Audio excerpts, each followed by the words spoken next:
Hey, bonjour les amis. Bonjour Simon. Bonjour Réa. Ça va bien? Ça va très bien. Rendu au mois de mars, ça commence à être un peu plus confortable dehors. Oui. Hum, hum. Mais c'est chouette l'hiver aussi. J'adore l'hiver. C'est chouette l'hiver aussi.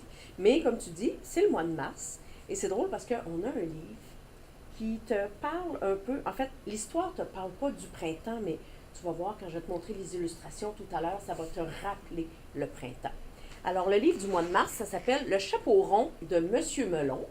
C'est écrit par Christine Nadeau et c'est illustré par France Cormier. Et ça raconte l'histoire. Ben, tu sais quoi, avant de te parler, je vais te lire un peu le début de l'histoire, puis après ça, on va pouvoir en parler un petit peu. Alors, l'histoire commence et ça dit Monsieur Melon porte un chapeau rond, noir comme du charbon. Il le porte le matin en sortant de sa maison et le soir lorsqu'il fait noir.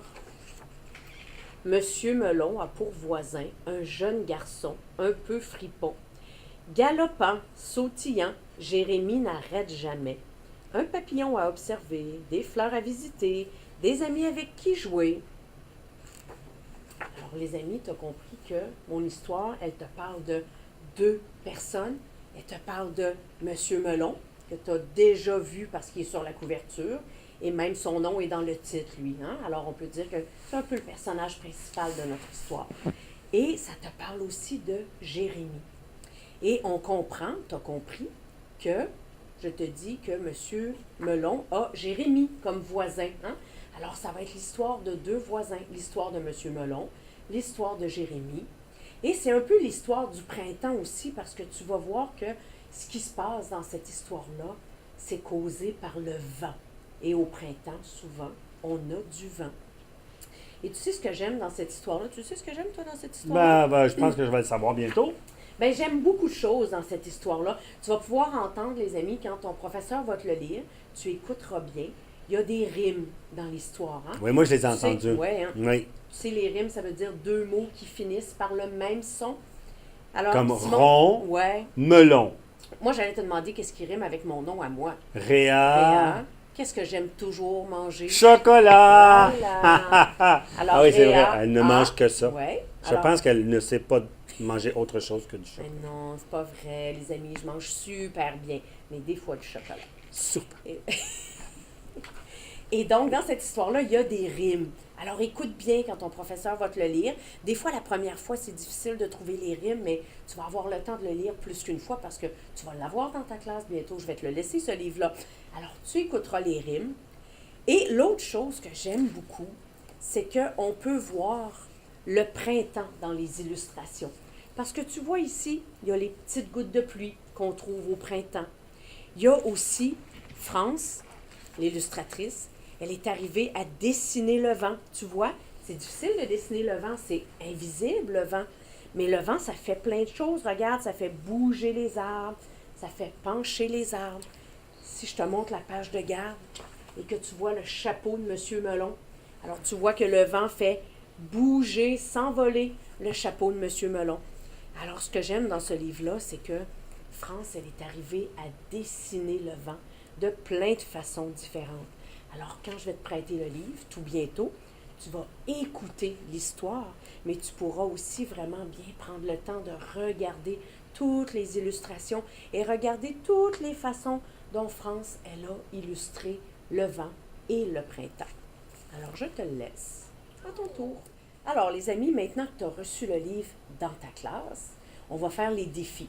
Tu te souviens, c'est toujours les mêmes, pas les mêmes défis, mais ils portent toujours les mêmes titres. Hein? Notre défi Presto, Mollo, Mucho. Alors, notre défi Presto, celui qui se fait vite, vite, vite, ça concerne, ça concerne vraiment bien l'histoire. J'aimerais ça que tu partages avec un ami ou avec ton professeur, avec quelqu'un dans la classe, quelque chose que tu connais sur un de tes voisins. Alors, est-ce que tu les connais, tes voisins? Est-ce que tu sais s'ils ont une grande famille, une petite famille? Est-ce qu'ils ont des animaux de compagnie? Est-ce que ton voisin il aime tellement ça jouer au hockey dans la rue que tous les jours tu le vois jouer dehors? N'importe quoi. Quelque chose que tu connais sur tes voisins, comme maintenant, M. Melon et Jérémie se connaissent un petit peu plus. Toi, est-ce que tu connais quelque chose sur tes voisins? Hey, moi, je connais beaucoup de choses sur mes voisins parce qu'on est voisins depuis longtemps. Et on est amis aussi. Ah, c'est chouette. Je connais plein de choses sur mes voisins qui sont très gentils.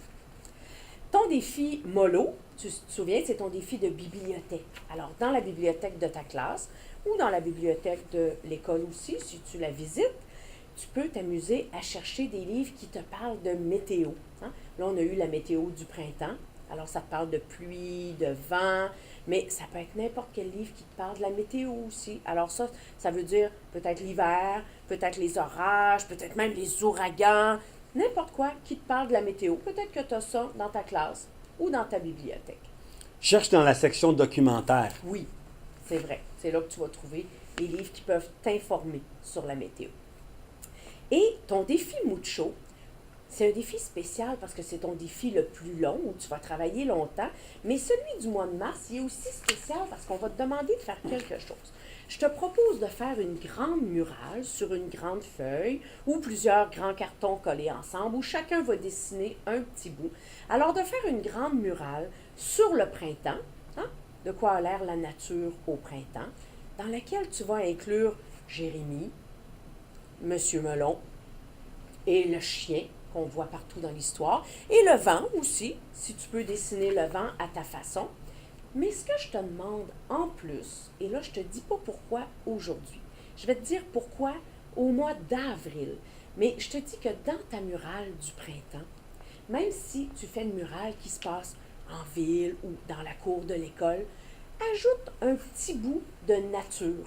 Ajoute un petit bout de forêt dans ta murale ou un petit bout avec des arbres ou quelque chose comme ça. Et ce petit bout-là, ben, tu pourras t'en servir pour notre défi du mois d'avril. Alors, ça te fera un défi mucho parce que ça va durer 2 mois, ce grand défi-là. Alors, je te laisse aller avec ça pour les défis. Simon, t'avais-tu quelque chose à dire aux amis avant qu'on... Moi, je voulais rappeler aux amis, hein, tu te rappelles qu'au début de l'année, on t'a parlé du fameux passeport. Alors, j'espère bien que tu as ton passeport avec toi et puis que là, aujourd'hui, tu vas pouvoir, cette semaine, tu vas pouvoir travailler sur la section de la page 12, hein, avec le fameux Jérémie qui adore le melon d'eau. Alors ça, c'est vraiment important. Et puis, n'oublie pas de dire à ton professeur que vous pouvez prendre des photos pour les envoyer pour qu'on les voit. J'ai pas encore vu de photos de passeport venant du préscolaire. J'ai vu des défis, mais j'ai pas encore vu de passeport. Alors, j'aimerais ça en voir avant qu'il soit trop tard et puis que l'année soit finie, puis que je rentre à la... OK, non, je ne pleurerai pas. Allez, envoie-moi ton passeport. C'est tout ce que je voulais dire. OK. Bon, ben alors, les amis, on se dit bye et on se revoit au mois d'avril. Bonne Bye! lecture!